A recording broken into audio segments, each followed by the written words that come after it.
Okay, I took the Van de Graaff machine that creates static electricity, and I redesigned it for a different purpose. Now I invented a new form of propulsion, or a new form of way to affect the water molecules or the water itself using a new design, a new invention, using the old theory of or machine of Van de Graaff. And like I said, I redesigned the purpose and the invention. So now it's a different invention because it has a different purpose.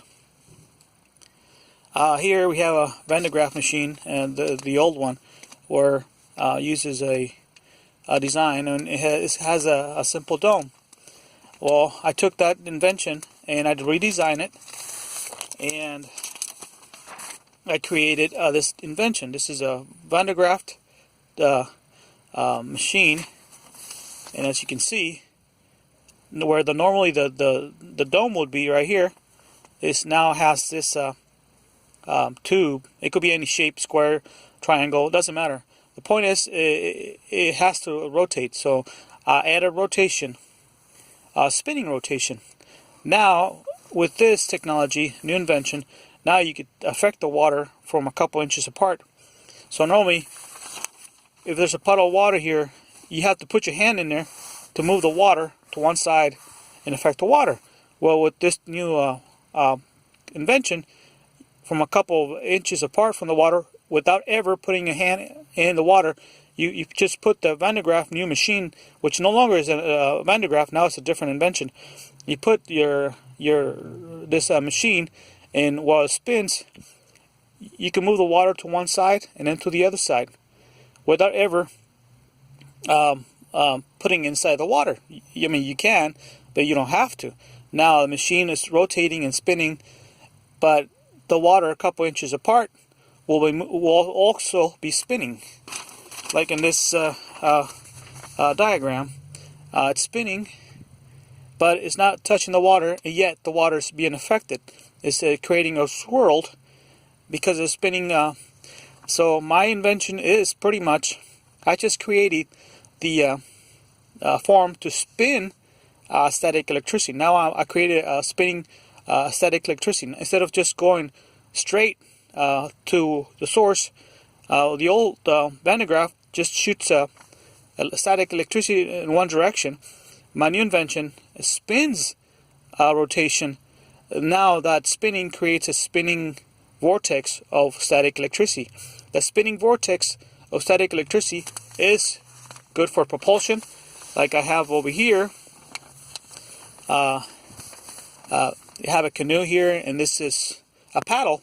But with the Van de Graaff, I have inside here, I have a spinning, instead of the dome inside, see that dome? But it's not a dome no more. This thing is spinning, right? And it's creating a static electricity vortex. And if the water's here, it'll kind of create like a propulsion. It could be good for boats, paddles, you name it, even surfboards that actually move without creating any disturbance, just from a few inches apart from the water itself. Anyway, here's the most intriguing invention of mine.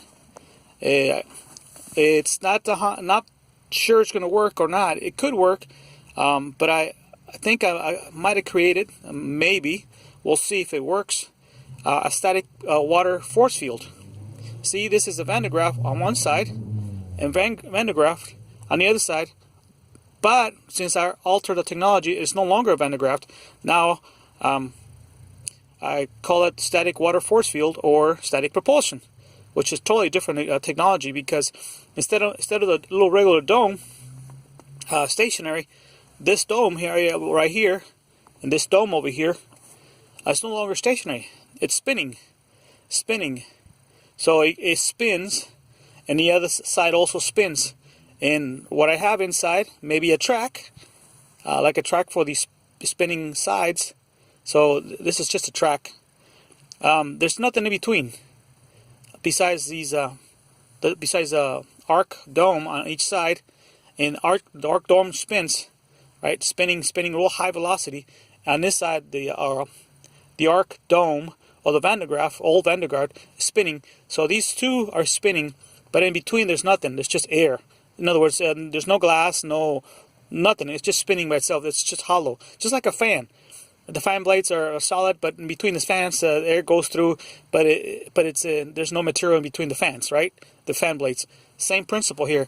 So as it's spinning, it creates a vortex of static electricity. Okay, this vortex, my theory, and I could be wrong on this, but could be. First of all, there's 2 points on this theory. First theory is that the spinning creates a vortex of static electricity vortex going this way, and then same deal, a static electricity vortex going that way. Now these could be spinning opposite direction, like this one's going this way and this one's going this way, so it could be spinning opposite direction or at the same direction, both of them, but that's optional.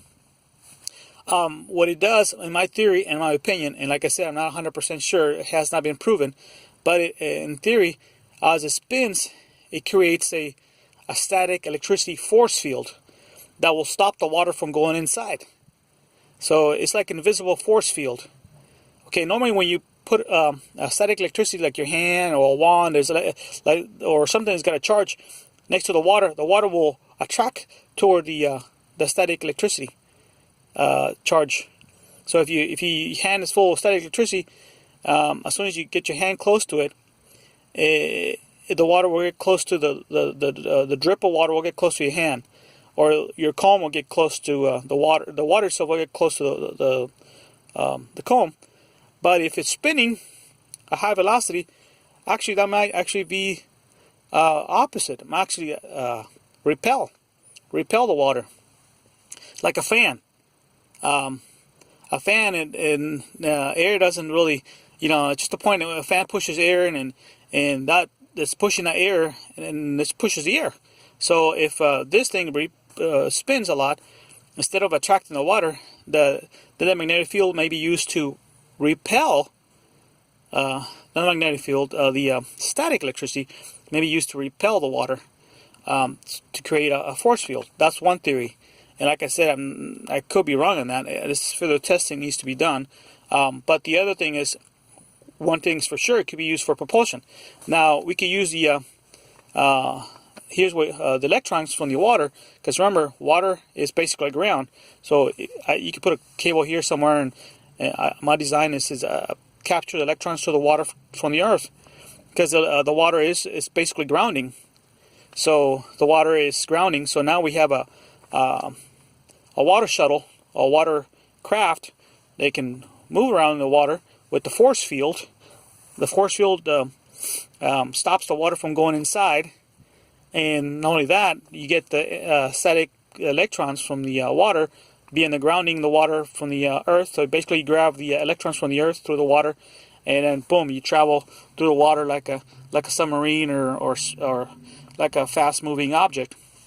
Of course, it's only a concept and theory and invention of mine to create a force field made of static electricity while spinning a high velocity that will actually push the water away, but it will have an invisible force field of static electricity while spinning, stopping the water from going in theory. If that works or not, I'm not sure. But the other one, which more likely it is a scenario and more fact, is that will be used for propulsion. So a static electricity spinning will be used to propel, because now you have static electricity as a propulsion purposes. So there you go, folks. It's still in the infancy, so I couldn't tell you anymore. This is my one of my inventions, and we'll see if it works. But at least it's got a great possibility for this.